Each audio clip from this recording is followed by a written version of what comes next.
द्वितीयोऽध्याय। शौनक आदि ऋषियों के मुख से निकले हुए इन शब्दों को सुनकर श्री सूत जी अत्यंत प्रसन्न हुए। तदुपरांत उनको प्रसन्न करते हुए इस प्रकार कहने लगे, हे शौनकादि ऋषियों, आपने जो प्रश्न मुझसे किया है वही प्रश्न एक समय नारद जी ने श्री ब्रह्मा जी से किया था। उस समय श्री ब्रह्मा जी ने उन्हें समुचित उत्तर देकर प्रसन्नता प्रदान की थी। मैं आपसे वही प्रसंग कहता हूँ।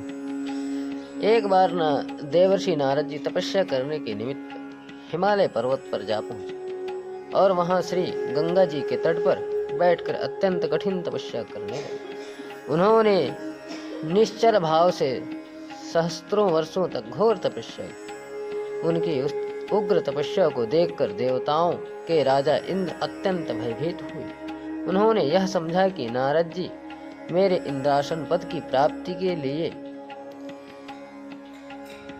ही संभवतः ऐसी कठिन तपस्या कर रहे हैं। अस्तु, इंद्र ने भयभीत होकर यह विचार किया कि मुझे किसी प्रकार नारद जी की तपस्या में विघ्न डाल देना चाहिए।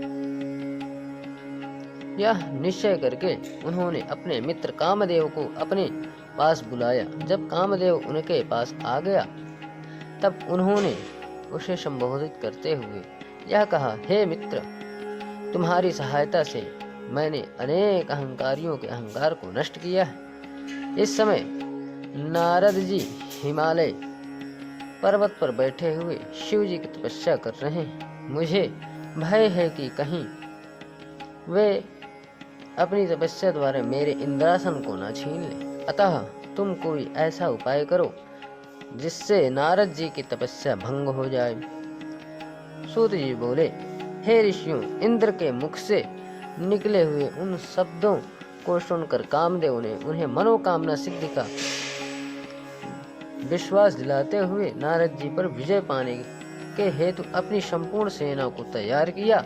तदुपरांत उसने नारद जी के समीप पहुंचकर वहां चारों ओर अपनी माया फैला दी। कामदेव के प्रभाव के कारण उस निर्जन स्थान में भी अनेकों प्रकार के पुष्प खिल उठे एवं कोकिल आदि पक्षी अपनी मीठी बोली से सबका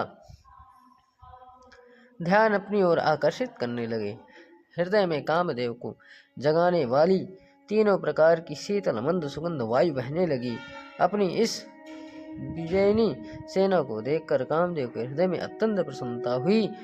वह अपनी शक्ति भर जो कुछ भी कर सकता था उसे कर चुका, परंतु उसके कृत्यों से नारद जी का मन तनिक भी विचलित नहीं हुआ। हे ऋषियों, नारद जी का मन विचलित न होने का जो कारण था उसे मैं आपको सुनाता हूँ। कारण केवल यही था कि जिस स्थान पर नारद जी बैठे हुए तपस्या कर रहे थे उसी स्थान पर एक बार पहले सदाशिव ने कामदेव को जलाकर भस्म कर दिया था। तदुपरांत उसे जीवित होने का वर देकर कहा था कि अन्य स्थानों पर तेरा प्रभाव भले ही हो, परंतु इस स्थान पर कभी कोई प्रभाव नहीं हो सकेगा। यही कारण था जिससे कामदेव निराश एवं लज्जित होकर इंद्र के पास लौट गया और उन्हें अपने निष्फल मनोरथ होने का सब वृत्तांत कह सुनाया। कामदेव की बात सुनकर देवराज इंद्र की सभा के संपूर्ण सभासद नारद जी की स्तुति एवं प्रशंसा करने लगे। हे ऋषियों, इधर अपनी तपस्या के पूर्ण हो जाने पर नारद जी को योग सृष्टि द्वारा जब यह ज्ञात हुआ कि उन पर विजय प्राप्त करने के लिए यह कामदेव आया था, परंतु वह असफल मनोरथ होकर तो उनके हृदय में कुछ अहंकार उत्पन्न हो गया। उन्होंने यह समझा कि वे कामदेव से अधिक शक्तिशाली हैं। इस रहस्य को वे नहीं जान सके कि यह मेरा नहीं अपितु इस तपोभूमि का प्रताप है। अस्तु, नारद जी अपने तपोबल पर अत्यंत गर्व करते हुए वहां से उठकर शिव जी के पास जा पहुंचे और अत्यंत प्रसन्न होकर उन्हें अपनी तपस्या का सब हाल सुनाने लगे। नारद जी की बात सुनकर शिव जी ने उन्हें समझाते हुए कहा, हे देवर्षि, कामदेव पर विजय पाने की सामर्थ्य तीनों लोकों में किसी के पास नहीं है। तुमने मुझसे तो यह बात कही, परंतु मैं तुम्हें समझाता हूँ कि तुम विष्णु लोक में जाकर इस बात को मत कह बैठना। तुम इस बात को अपने मन में गुप्त ही रखना। हे ऋषियों, अहंकार में डूबे हुए नारद जी को शिव जी की यह बात अच्छी नहीं लगी। अस्तु वे उनसे शिव विदा लेकर ब्रह्मा जी के समीप जा पहुँचे। वहाँ भी उन्होंने अपनी प्रशंसा करते हुए तपस्या तथा कामदेव पर विजय पाने का वृत्तांत कह सुनाया। अपने पुत्र नारद के इस अहंकार को देखकर ब्रह्मा जी ने भी भगवान सदाशिव की भांति उन्हें बहुत कुछ समझाया, परंतु नारद जी के हृदय में अहंकार अपना घर कर बैठा था। इसलिए पिता का समझाना भी उन्हें अच्छा नहीं लगा और वे वहां से उठकर विष्णु लोक में आ पहुंचे।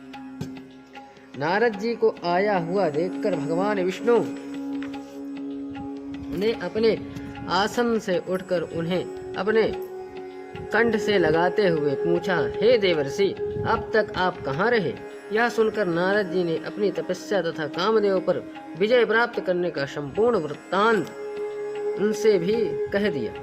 उस समाचार को सुनकर भगवान विष्णु शिव जी की इच्छा समझकर मन ही मन हंसते हुए बोले, हे नारद जी, जो मनुष्य ब्रह्मज्ञानी नहीं है और परम ब्रह्म की आराधना से रहित है, उन्हीं के हृदय में मोह की उत्पत्ति होती है। आप तो ब्रह्मचर्य व्रत को धारण करने वाले हैं, तब भला कामदेव आपका अनिष्ट कैसे कर सकता है?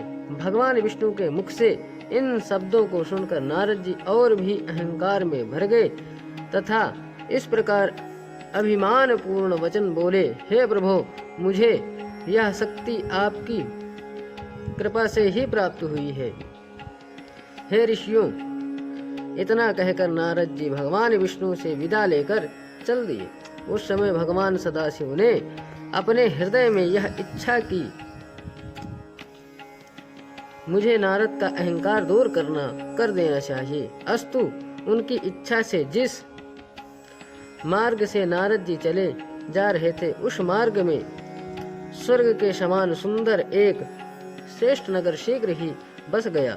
उस नगर में शील निधि नामक राजा राज्य करता था। जिस समय नारद जी उस नगर से होकर जा रहे थे, उस समय उस राजा की कन्या के स्वयंवर का आयोजन हो रहा था। उस राज कन्या की सुंदरता पर संपूर्ण संसार मुग्ध था। नगर निवासियों द्वारा जब नारद जी को यह वृत्तांत ज्ञात हुआ तो वे भी उस स्वयंवर सभा में जा पहुंचे। अब राजा शील निधि ने अपनी सभा में नारद जी को पधारते हुए देखा तो उसने आगे बढ़कर उनका अत्यंत सम्मान किया, फिर उन्हें ले जाकर अपने आसन पर बैठा दिया। इसके उपरांत उस राजा ने अपनी परम सुंदरी कन्या को भी बुलाकर नारद जी के सम्मुख उपस्थित कर दिया। बहुत समय तक नारद जी उस कन्या के अनुपम स्वरूप को अपलक दृष्टि से रखते रहे। तदुपरांत जब उन्होंने उस कन्या के लक्षणों का विचार किया तो यह पाया कि जो भी मनुष्य इस कन्या का पति होगा वह संसार में अमर होकर अक्षय कीर्ति को प्राप्त करेगा और युद्ध में कभी किसी से भी परास्त न हो सकेगा। कन्या के इन लक्षणों को विचार कर नारद जी वहां से उठकर अपने मार्ग पर फिर चल दिए, परंतु इस समय उनका मन काम के वशीभूत होकर उस कन्या को स्वयं प्राप्त करने को लालायित हो रहा था। इस प्रकार वे अपनी बुद्धि के विपरीत कामदेव के जाल में फंस गए। उन्होंने यह भी विचार किया कि जब तक मैं सुंदर नहीं हूँ तब तक मुझे उस कन्या का मिलना असंभव है, क्योंकि स्त्रियां सुंदरता को ही अधिक प्यार करती हैं। अस्तु, मुझे यह उचित है कि मैं भगवान विष्णु से उनकी सुंदरता मांग लूं और राजकुमारी को मोहित कर अपने साथ विवाह करने के लिए उसे तैयार कर लूं। हे ऋषियों, इस प्रकार निश्चय करके नारद जी वही मार्ग में एक स्थान पर बैठकर श्री विष्णु का ध्यान करते हुए प्रार्थना करने लगे कि हे प्रभु, संसार में आपके समान मेरे हेतु अन्य कोई नहीं है। अस्तु, आप यही प्रकट होकर मेरे मनोरथ को पूर्ण करें। नारद जी की इस प्रार्थना को सुनकर श्री विष्णु उसी स्थान पर प्रकट हो गए। जब नारद जी ने उन्हें अपना मंतव्य सुनाया तो उन्होंने उत्तर दिया, हे नारद, जिस प्रकार वैद्य रोगी की इच्छा के प्रतिकूल भोजन देता है, उसी प्रकार मैं भी आपकी सेवा करूंगा। इतना कहकर श्री विष्णु अंतर्ध्यान हो गए। नारद जी उनके गूढ़ वचनों का भावार्थ नहीं समझ सके। अस्तु, नारद जी का संपूर्ण शरीर श्री विष्णु जैसा हो गया, परंतु उनका मुख बंदर जैसा बना रहा। नारद जी वहां से उठकर शीघ्रता पूर्वक पुनः राजसभा में जा पहुंचे। नारद जी बारंबार उचकते हुए मन ही मन यह विचार करके प्रसन्न होने लगे कि यह अब राजकन्या मुझे छोड़कर अन्य किसी को वर्ण नहीं करेगी। उस सभा में नारद जी को इस नए स्वरूप को कोई देख नहीं सका, अतः सबने उन्हें नारद समझकर ही प्रणाम किया। भगवान सदाशिव के दो गण भी ब्राह्मण का रूप धारण किए हुए बैठे थे। उन दोनों से यह रहस्य छिपा न रह सका। अस्तु, वे दोनों नारद जी के पास जाकर बैठ गए। उन्होंने मुस्कुराते हुए नारद जी से कहा, हे मुनिश्रेष्ठ, आपको तो भगवान विष्णु ने अत्यंत सुंदर रूप प्रदान कर दिया है। अब भला राजकन्या आपको छोड़कर अन्य किसी को क्यों स्वीकार करेगी? श्री सूत जी ने कहा, हे शौनकादिक ऋषियों, इसी बीच वह राजकन्या भी स्वयंवर सभा में आ पहुंची। जब उसने नारद जी के आस पास भयानक स्वरूप को देखा तो वह अपने मन में अत्यंत अप्रसन्न हुई और मुंह फेर कर दूसरी पंक्ति में अपने योग्य पति को ढूंढने लगी।